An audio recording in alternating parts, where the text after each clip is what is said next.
ওনারা আসছিল আমাকে নিতে, আপনি রেখেছিলেন। সরি, আসলে আমার আসলে র্যাঙ্ক পছন্দ না। ইয়ে কথা বলতে পারেন না?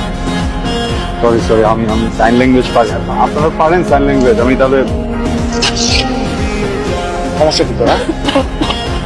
ওনার সাথে তুই নেতাই গেলে কোনো কিছু বলতে পারবি না। দোস্ত আমার না মানে গলা দিয়ে বেরোইতেছিল না, ওর সামনে ধমকান করছি আমি। এটা আমি আমার তো করার কথা ছিল না ওরে। মারার কথা ছিল তো। রাইট, বুঝলাম। আচ্ছা বুঝতে পারছি তো, আমি বুঝতে পারছি। এখন আমার মুড নাই, এখন মুড নাই। চল চা খাই বাইরে গিয়ে, পরে কথা হবে। হ্যাঁ, কালকে দেখবো, কালকে দেখবো।